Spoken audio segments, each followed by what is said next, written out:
उसमें मैं शामिल हो जाऊंगा।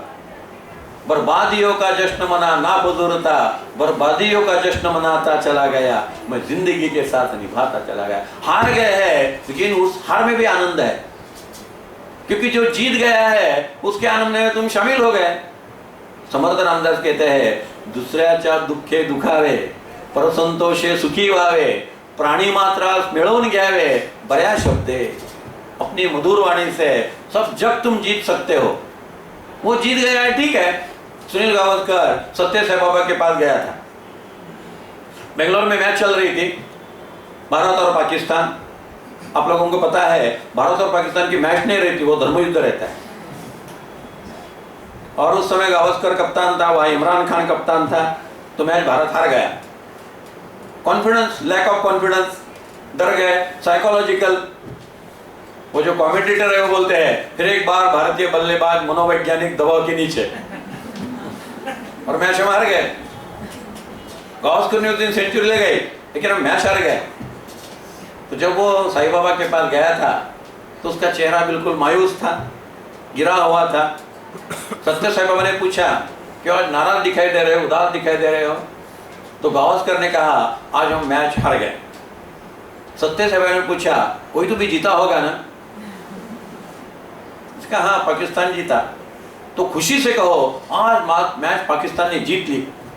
क्या खेल रहा था आज इमरान खान, क्या बॉलिंग कर रहा था आज वासिम अकरम। दूसरे के सुख में सुख मान लो, हार जीत तो चलता ही है। अगर हमने जीवन के पास देखने का हमारा दृष्टिकोण बदल दिया तो इसी क्षण सुख है। हमारा दृष्टिकोण बहुत संकीर्ण रहता है, इसलिए स्वामी जी ने कहा, contraction is death, expansion is life. बड़े बनो, हमारा हृदय विशाल करना चाहिए। अन्ना हजारे का नाम आप सब लोगों ने सुना है।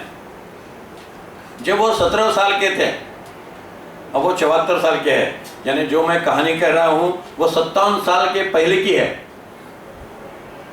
जब वो 17 साल के थे, दिल्ली में थे और इतने उदास हो गए थे, उन्होंने आत्महत्या करने का निश्चय किया।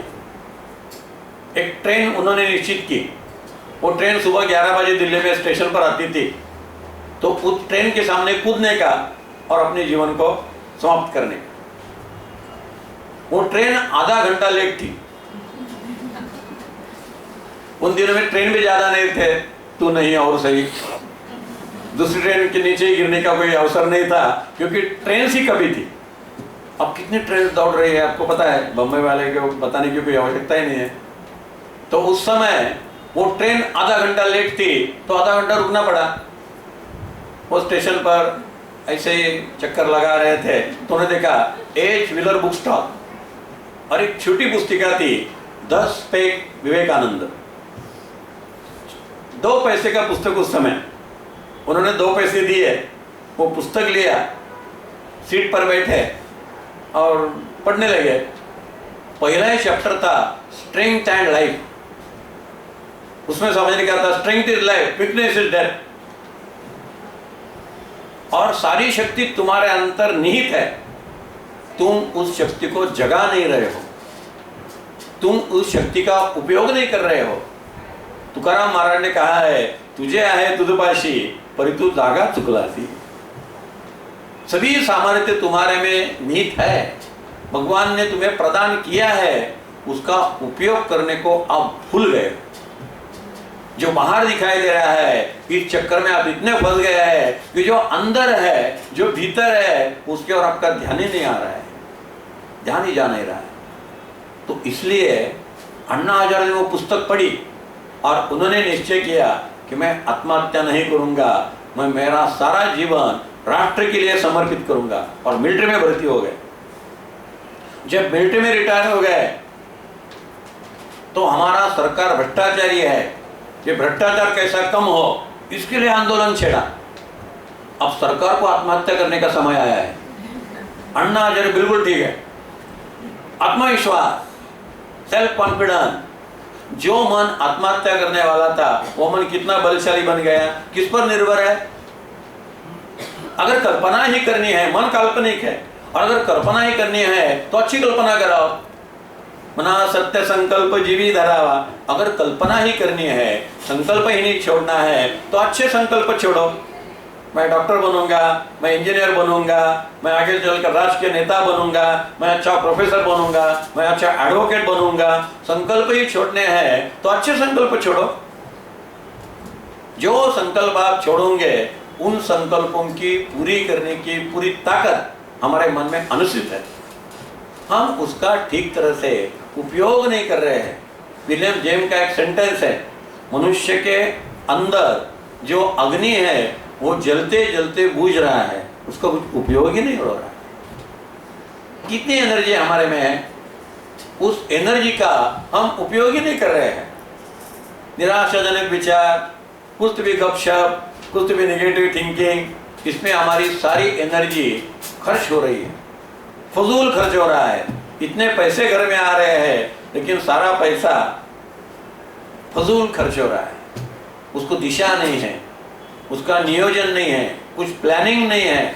अगर हमारे मन के शक्ति का हमने ठीक से नियोजन किया, ठीक से प्लानिंग किया, तो यही मन हमारा मित्र बनेगा और इस मन के द्वारा हम जिंदगी में जो बन सकते हैं, जो बनना चाहते हैं, वो बन जाएगा। स्वामी जी कहते हैं, take up an idea, make that idea your life, think of it, dream of it, live in it, leave all other ideas alone. This is the way to succeed the life.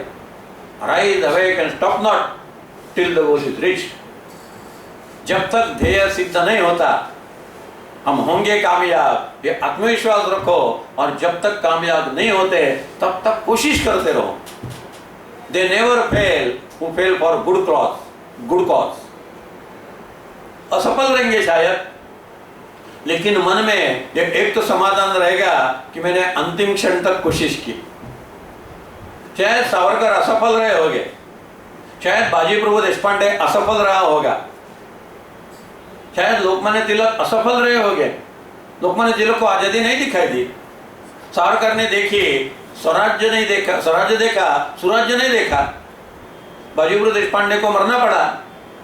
फिर भी इन लोगों ने जो प्रयास किए हैं वो प्रयास सत्य की दिशा में थे, सही दिशा में थे। हम सही दिशा में कोशिश करते रहेंगे, प्रयास करते रहेंगे। इससे हमारा कैरेक्टर जो है वो कैरेक्टर बिल्डअप होगा। अच्छी आदतों का सबसे ये लाभ है कि हमें अच्छी आदत लग जाती है। बुरी आदतों का ये सबसे बड़ा दोष है कि हमारी बुरी आदतें लग जाती है। और एक बार बुरी आदत लग गई तो छूटना जरा कठिन हो जाता है। असंभव नहीं रहता, कठिन होता है। लेकिन बीमार पड़ने के बाद दवा लेने की बजाय अगर व्यायाम करेंगे और अपना आरोग्य ठीक रखेंगे और बीमार नहीं पड़ेंगे तो ज़्यादा अच्छा है। तो समर्थ ने कहा, संकल्प के स्तर पर अगर मन विचारों की धारा है तो विचारों के स्तर पर ही मन का नियमन करो। उसे शास्त्र में शम कहते हैं। और इंद्रियों का नियमन करो, उसे शास्त्र में दम कहते हैं। अगर मन का नियमन किया तो इंद्रियों का नियमन करने की जरूरत ही नहीं पड़ेगी, क्योंकि मन ही इंद्रियों को आदेश देगा, तुम्हें यह खाने को नहीं मिलेगा, तुम्हें यह खाने को मिलेगा, तुम्हें यह फिल्म देखने को नहीं मिलेगी, तुम इस फिल्म को देख सकते हो। क्या अच्छा है क्या बुरा है इसका निर्णय बुद्धि लेगी, बुद्धि मन को आदेश करेगी और मन इंद्रियों को आदेश करेगा। आज हमारी ये सिस्टम ही कोलैप्स हो गई है। बुद्धि ने अच्छा निर्णय लेना चाहिए, मन को आदेश करना चाहिए। मन बुद्धि का नौकर है, मन ने इंद्रियों को आदेश करना चाहिए। इंद्रिय हमारे नौकर है। लेकिन आजकल ये जो नया मैनेजमेंट है ना, इसमें नौकर ही मालक बन गए हैं और मालक बहुत दुर्बल बन गए हैं। मैनेजमेंट बहुत दुर्बल बन गई है और यूनियन लीडर ही मालक बन गया है। तो इसी तरह हमारे इंद्रिय आज मालक बन गए हैं, हमारा मन मालिक बन गया है और हमारी बुद्धि और हमारा आत्मा ये गुलाम बन गए हैं। तो अगर हम हमारे मन को ठीक तरह से प्रशिक्षित करें तो हम अपने जीवन को चाहे ऐसा आकार दे सकते हैं। इसी वजह से समर्थ रामदास स्वामी जी ने मनाचे श्लोक नाम का छोटा सा ग्रंथ लिखा जिसका नाम मनोबोध है। और उस मनोबोध के द्वारा मन कैसा शांत किया जाए, इसका पुस्तक अभी मैडम ने आपको बताया। मेरे मित्र दिलीप कीर्तिकर के पास उसकी प्रतियां है। 250 रुपये का वो ग्रंथ आपको केवल 150 रुपये में आप प्राप्त कर सकते हैं। जो चाहते हैं वो पुस्तक ले सकते हैं। अगर आपके मन में कुछ प्रश्न हो तो आप जरूर प्रश्न पूछ सकते हैं। उन प्रश्नों का उत्तर देने की कोशिश मैं मेरी ओर से जरूर करूँ।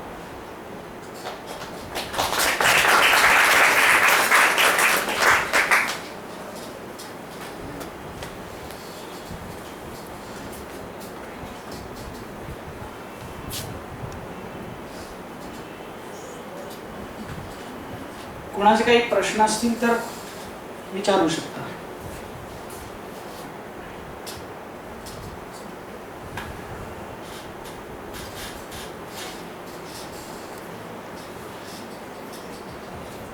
नमस्कार। हमने ये जान लिया कि अभी मन को वश में करना चाहिए, लेकिन कुछ परिस्थितियों में ऐसा होता है, हमारे अड़ोस पड़ोस में जो भी होते हैं या फिर वो घर में हो या बाहर हो कहीं पर भी, तो ऐसी परिस्थितियाँ आ जाती है जहाँ पर हमको वो याद नहीं रहता, हमारे मन से हम कुछ भी कर सकते हैं। तो ऐसे समय पर उन परिस्थितियों में क्या किया जाए? बहुत ही सुंदर प्रश्न अभी आपने पूछा है। परिस्थितियों के साथ संघर्ष तो करना ही पड़ता है, और स्वामी जी का कहना है जीवन में जितना संघर्ष ज़्यादा हो इतनी हमारी अंतस्थ चेतना प्रकट हो जाती है। अगर सब अनुकूलता होगी तो हमारी अंतस्थ चेतना उतनी नहीं प्रकट होगी जितनी संघर्ष में प्रकट होती है। एक उदाहरण मैं हमेशा कहता हूँ, विद्यापीठ में प्रथम क्रमांक में या सेकेंडरी स्कूल के एग्जाम में प्रथम क्रमांक में आने वाले जो छात्र है वो उद्योगपतियों के बेटे नहीं रहते, वो अमीर के बेटे नहीं रहते, किसी किसान का बेटा रहता है। डॉक्टर अंबेडकर को कितनी विपरीत परिस्थिति थी, संघर्ष तो करना ही पड़ेगा। इसलिए हम कहते हैं अध्यात्म यानी परिस्थितियों में बदल नहीं, मनस्थिति में बदल। परिस्थिति पर हमारा अंकुश ज़्यादा नहीं है। ना हमारे माँ का मन बदल सकते हैं, ना हमारे पिता का मन बदल सकते हैं, ना पति पत्नी का मन बदल सकता है। ये सब शादी के पहले ठीक रहता है, तुम्हारे बिना जीना कठिन है वगैरह वगैरह। शादी के बाद ये सब बातें फजूल हो जाती है। इसलिए किसी भी फिल्म में शादी के बाद वो फिल्म बंद हो जाती है, एंड। नायक और नायिका की शादी हो गई तो पिक्चर ही समाप्त हो जाता है, दी एंड आ जाता है। अगला कटकट अगला सिलसिला हमें मत पूछो। जब तक शादी हो नहीं रही थी तब तक सब ठीक था, शादी के बाद क्या होगा पता नहीं। तो अनुकूलता जो है वो अनुकूलता बहुत थोड़े लोगों को रहती है। प्रतिकूलता ये जीवन का स्वरूप है, परिस्थिति की विपरीतता ये जीवन का स्वरूप है। हमें संघर्ष तो करना पड़ेगा। इसलिए अगर हम एकांत में रहेंगे और जो एकांत के क्षण में मिलते हैं उस समय हमारे मन को शांत होने का, एकाग्र होने का अगर प्रशिक्षण हमने दिया तो वो प्रशिक्षण विपरीत परिस्थिति से समय काम में आ जाएगा। जैसे मन को अगर ध्यान का अभ्यास है तो जब ट्रैफिक जाम में दिलीप की गाड़ी फंस जाएगी तो ध्यान का अभ्यास काम में आ जाएगा। वो धीरे धीरे ट्रैफिक में गाड़ी आगे लेते जाएगा, बीच में भगवान का नाम लेता रहेगा। तो नामस्मरण की कितनी अच्छी संधि है। तो हर एक आपत्ति हमारे जीवन में एक चुनौती है, हर एक संकट हमारे जीवन का एक नया अध्याय है जो हमारे भीतर की अच्छी चेतना प्रकट करने के लिए हमारी मानव सहायता कर रहा है। तो संकट नहीं है, वो ईश्वर की दया है, ऐसा समझना चाहिए। अगर तुमने विपरीत परिस्थिति को इस तरह निगेटिवली लिया तो विपरीत परिस्थिति है, उसको अगर पॉजिटिवली लिया तो जीवन बदल सकता है। तुकाराम महाराज ने कहा, बरे झाले देवा बैल कर्कशा, बरे झाले देवा वादळे दिवाळे, बरे झाले देवा पडला दुष्काळ। जो जो विपरीत घटना घटी उस विपरीत घटना को तुकाराम महाराज ने चुनौती के रूप में स्वीकार किया तो इस विपरीत परिस्थिति पर हम आत्मविश्वास से, तितिक्षा से, सहन शक्ति से उस पर काबू पाने का अभ्यास धीरे धीरे कर सकते हैं और बढ़ा सकते हैं।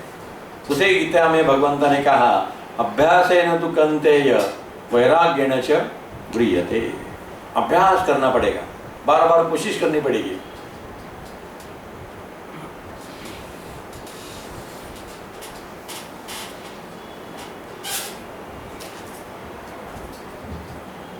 नमस्कार। एक सवाल ये था कि हम आपने जैसा कहा ऐसा मन की शांति पाने के लिए मतलब स्थिरता होनी चाहिए, तो स्थिरता के लिए एक जगह पे स्थिर बैठ के सांसों के ऊपर ध्यान देना जरूरी है। तो ये प्राथमिक अवस्था है स्थिरता प्राप्त करने के लिए। पर मतलब ये प्रयोग जब मतलब करने का प्रयास किया तब मतलब जब विचारों की संख्या बढ़ जाती है स्थिर होने के बाद, आंखें बंद करके मतलब और बाद में किसी नींद आना चालू हो जाता है, ऐसा मतलब अनुभव है। पर तो भी प्रयास करते हैं तो बाद में ऐसा लगता है कि हमको कुछ साध्य ही नहीं हो रहा है, हम मतलब वक्त तो जाया नहीं जा रहे ना। मराठी में एक वाक्य है, अपयश ही यशाची पहिली पायरी है, असफल होना ये सफलता की दिशा में उठाया गया हुआ पहला कदम है। भगवान बुद्ध ने कहा है 100 बार गिर पड़ोगे, लेकिन 100 बार गिरने के बाद इस बात पर विश्वास रखो कि जिन कदमों ने तुम्हें 100 बार गिराया है वही कदम तुम्हें मंजिल तक ले जाने वाले हैं, वही कदम एवरेस्ट तक ले जाने वाले हैं। थोड़ा अपयश तो आएगा, संघर्ष तो अभी मैंने बताया, संघर्ष तो संघर्ष में सभी बार तुम सफल नहीं होगे। विवेकानंद जी को रास्ते पर सोना पड़ा, टेम्परेचर -15 था। शिकागो में रात को जब वो रेल के डिब्बे में सोए थे, उनके पास ब्लैंकेट नहीं था, जो कपड़े थे उसी कपड़े पर से सोए। बाहर टेम्परेचर -15 डिग्री था, बर्फ का तुषार हो रहा था, वर्षा हो रही थी, फिर भी उन्होंने वो संकट झेले। तो संघर्ष करते समय कुछ प्रतिकूल परिस्थितियां भी आएगी, प्रतिकूलता से भी गुजरना पड़ेगा। शिवाजी महाराज को कितनी बार प्रतिकूलता आ गई, आगरा में जाना पड़ा, बादशाह को कुर्निसात करना पड़ा जो जिंदगी में कभी नहीं किया था, वो करना पड़ा। बादशाह ने जो उसको आदेश दिया वो सर पर लेना पड़ा, सर पर लेकर 1 किलोमीटर चलना पड़ा, वो नियम था। अगर आप शरण में आ गए हैं तो शरण में आ गए हैं या हमें दिखा, तो शिवाजी महाराज को उनकी जो ऑर्डर थी वो सर पर लेने पड़ी और 1 किलोमीटर चलना पड़ा। लेकिन बाद में फिर वहाँ से भागे, स्वराज्य में आए, जो 23 किले औरंगजेब को दिए थे वो फिर से जीत लिए, हम अपना राज्याभिषेक कर लिया। तो थोड़ा सा निराश होना हमें टालना पड़ेगा, थोड़ा धीरज रखना पड़ेगा। इसलिए समर्थ ने कहा, माना श्रेष्ठ धारिष्ठ जीवी धरावे, धीरज रखो, हिम्मत ना हार, प्रभु को पुकार, वो ही तेरी नैया लगाएगा पार। जब सब रेडीमेड मिलता है ना तो उसका महत्व भी नहीं ध्यान में आता। वस्तु का महत्व तब ध्यान में आता है जब वो कष्ट के बाद मिलता है। आप 8 घंटे कुछ मत खाओ, दोपहर को 11 बजे अगर भोजन हो गया सुबह, तो शाम को 8 बजे तक कुछ मत खाओ और 8 बजे भोजन करो। भोजन का सही आनंद तब मिलेगा जब आपने दिन भर काम किया है, कष्ट किए हैं और अब भोजन को बैठे हैं। बार बार खाते रहोगे तो भोजन का आस्वाद भी नहीं मिलेगा। भोजन का सच्चा आनंद अगर लेना है तो संयम के द्वारा ही वो मिल सकता है। अभी बड़ा पाव खाया, थोड़ी देर के बाद और कुछ कच्ची दाबेली खाई, किसी ने मुफ्त का चाय पिलाया तो पी ली, इससे भोजन का सही आनंद नहीं प्राप्त होगा।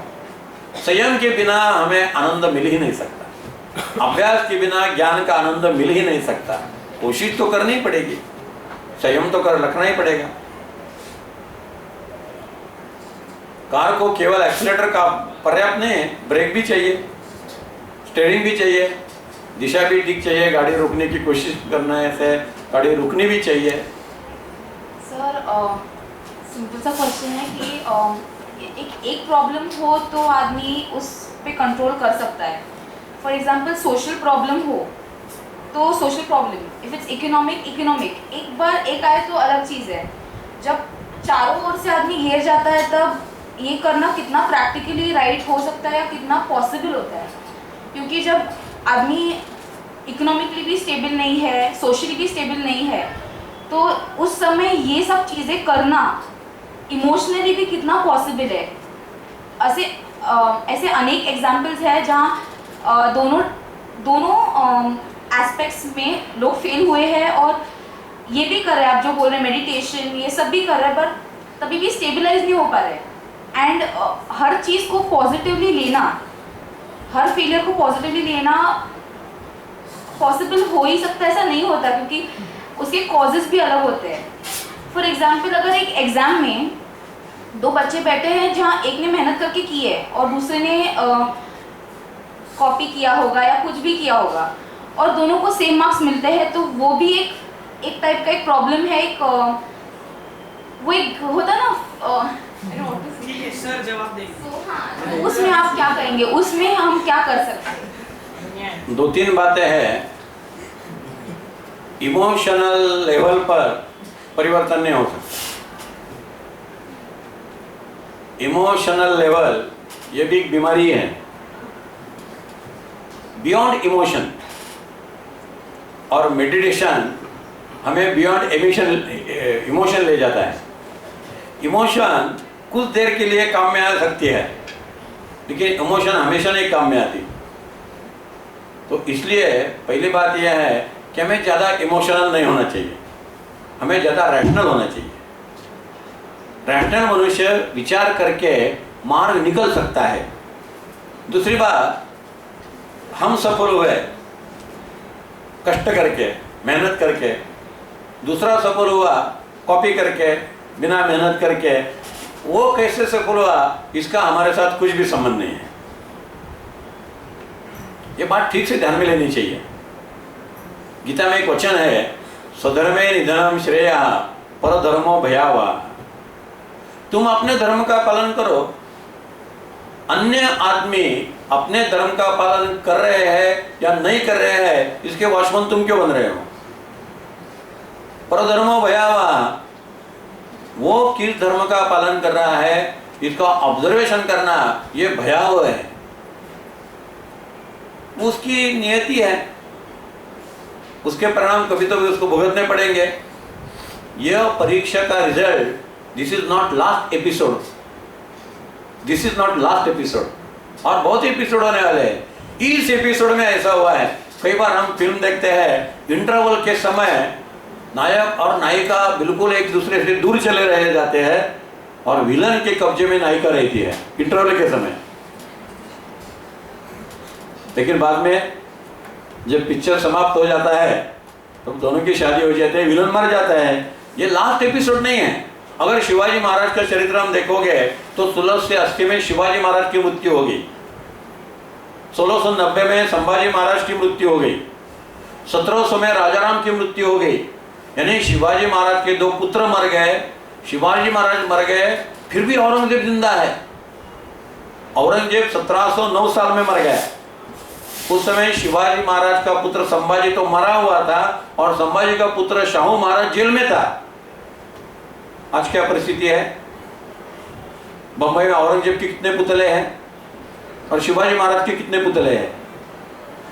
केवल 1700 साल अगर हम ध्यान में लेंगे तो ऐसा लगेगा कि शिवाजी महाराज हार गए हैं और औरंगजेब जीत गया है, क्योंकि शिवाजी महाराज मर गए, औरंगजेब अभी भी लड़ रहा है. संभाजी महाराज मर गया, औरंगजेब अभी भी लड़ रहा है. लेकिन जयंती शिवाजी महाराज की मनाई जाती है, पुतले संभाजी महाराज के खड़े किए जाते हैं, औरंगजेब के नहीं. तो एक ऐसा भी समय रहता है कि अच्छा आदमी असफल हो रहा है ऐसा दिखाई देता है, लेकिन that is not last episode. Ravan ने भी सीता को चुराया. उस समय ऐसा दिखाई दे रहा है कि रावण तो जीत रहा है, सीता उसके कब्जे में है, राम वन में भटक रहा है. लेकिन आगे चलकर राम ने बराबर सीता को ढूंढ निकाला, रावण को मार डाला, सीता का संशोधन किया, उसको उस जेल में से उसकी मुक्तता की और उसको लेकर अयोध्या में चले गए। तो कोई भी घटना एक लास्ट एपिसोड नहीं है, इसमें परिवर्तन होने वाला है। और हमारा जो वचन है सत्यमेव जयते, जो शुद्ध है, जो चरित्र संपन्न है, वो अंत में जीतने वाला है। तुमच्या मनात खूप प्रश्न असतील, पण आपल्याला प्रश्नोत्तरांचा तास थोडासा थांबवावा लागणार आहे। या वर्गामध्ये एक दुसरा इव्हेंट आहे, तरीही तुमच्या मनातले काही वैयक्तिक प्रश्न असतील तर मला अशी खात्री आहे की आदरणीय श्री सुनील चिंचोलकर त्यांची उत्तरं वैयक्तिक स्तरावरती देतील। गेला 1.5 तास आपल्या सर्वांचा खूपच सार्थकी लागला असं म्हणावं, अशा प्रकारचं बोलणं श्री सुनील चिंचोलकरांचं यांचं झालं। आपली चर्चाही खूप चांगली झाली। तुमच्या मनात प्रश्न निर्माण झाले हे त्याचंच लक्षण असेल।